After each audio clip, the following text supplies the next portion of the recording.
founder and president of Rosenberg Research, and Ed Devlin is the founder of Devlin Capital, also a senior fellow at the Howe Institute. Good to see both of you. Good to see you, John. Okay, David, let me start with your assessment of Canada's economy right now. Flat as a coup de castor.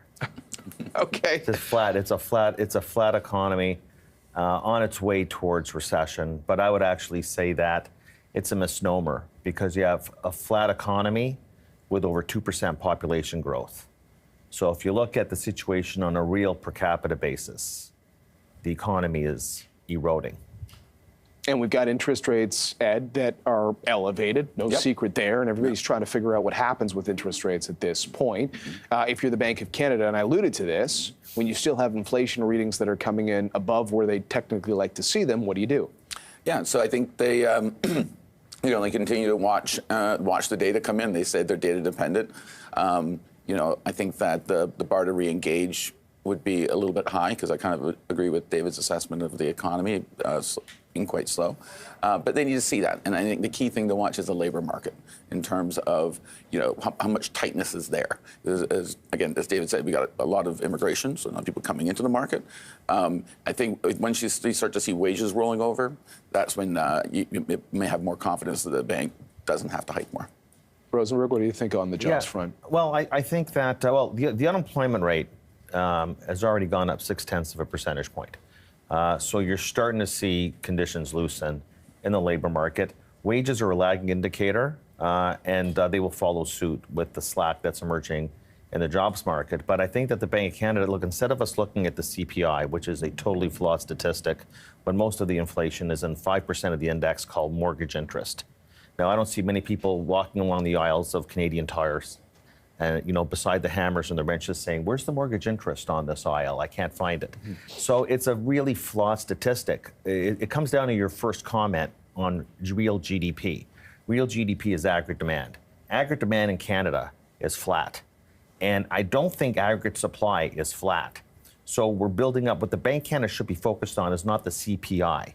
These should be focused on the pressures that will have an influence on the CPI down the road. And that means they should have an estimate of where the output gap is. And if you're having a flat economy and aggregate supply is growing marginally, you're going to build up to an output gap that's going to cause rapid disinflation. And that's where I fall out of it. So, again, Ed, just to come back on what happens in interest rates from here, what do you think happens? So I think in the short term it's unclear because we're navigating this post-pandemic recovery, and there's a lot of supply disconnects and a lot of demand in the economy that's kind of one time. But I think I really have a high view that not really in the very short term, but a couple of years from now, I think David's spot on. This economy is going to drop like a stone, and I think rates are going to have to drop like a stone too. Because what's been so hard, a lot of smart voices out there that are trying to assess the road ahead. But even Bloomberg has a story today. Larry Fink of BlackRock was talking about where he sees U.S. Treasury yields. And getting back to this idea of sticky inflation, there's all these variables that are creating an environment where pricing is going to be different than what we would have thought for a whole host of reasons. I feel like you're not buying into that idea of really, really sticky inflation that we've heard from some people.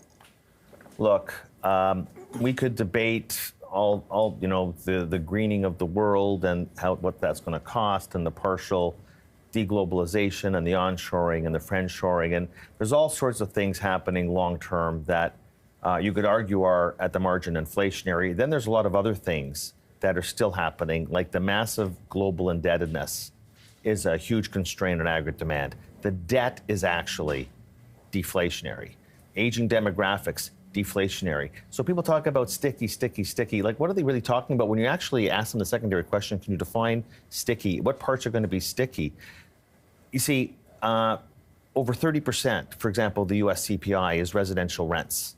And over half of services are residential rents. If you get the rent component correct, owner's equivalent and the actual rent, you get that right, you're going to get inflation right. So the San Fran Fed has done the work for me and Ed. They did the work showing the lags between rents in real time, current leasing, which is deflating, and how that's going to show up in the numbers this time next year. Their assessment is that the year-over-year trend in the rental component, this is 30% of the CPI, is going to swing from 8% year over year to flat or negative. You're going to strip out 2.5 percentage points off of inflation by this time next year just by rent. So inflation is going to melt. And so we can argue about sticky. We could debate 5 or 10 years down the road, but in the next year, what is being underestimated is the extent to which inflation is going to melt in the United States.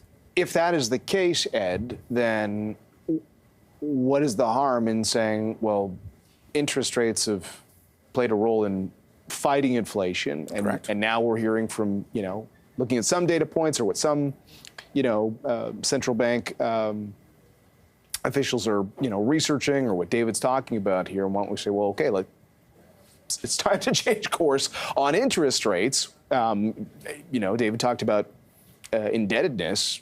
It's no secret the household debt in this country is sky high, and everybody's trying to figure out what happens to the economy and the housing market if we keep these rates higher for longer. Exactly.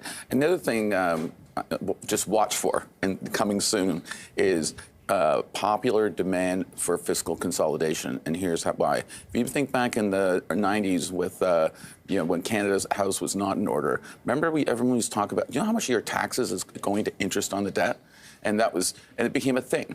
People haven't talked about that. As interest rates are rising and the debt stock is massive, how much of your taxes are going to just go to pay the interest on the debt? And that will, I think, create a momentum for that kind of fiscal consolidation, which again will hurt the economy, and hence monetary policy will be default to help the economy. So coming back to that question of why not change course on interest rates, what would be the reason not to? Well, I think that the Canadian economic outlook is fraught with a lot more downside risks than the U.S.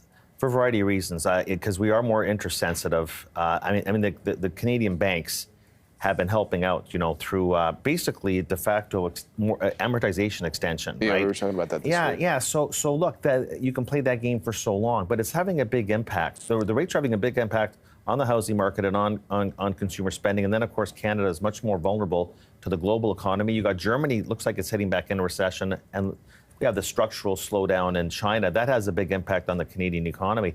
Look, so I think the Bank of Canada should be more forceful in terms of telling the public that we're going to wait and see.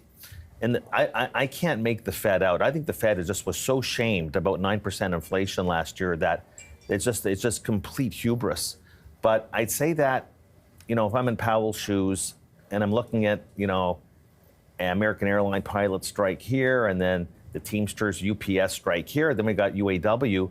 It's the one thing that we have not seen in a long time, right, Ed? We have not seen strike activity like this. So the Fed has to they can't sound soft in this sort of environment right now. And so I think they're talking tough, but frankly, I think that they're done on rates. They're just not signaling it just yet because they can't, because what's happening with the UAW right now. Yeah, I don't have the exact same conviction as my friend David. I think there is a chance they could re-engage, but because there's a lot of noise in the data. But fundamentally, I align with him. So, and the other thing is, as a central banker, who's on both sides, Bank of Canada and the Fed, you just had a huge swing up in inflation, right? And the thing they need the most is their inflation-fighting credentials. Keep the term premium in the bond market to a minimum, and that'll be the best thing for the economy. And that's why I think they're in the camp of, I've got to over-tighten to prove my point. Right. At what cost? I guess we will find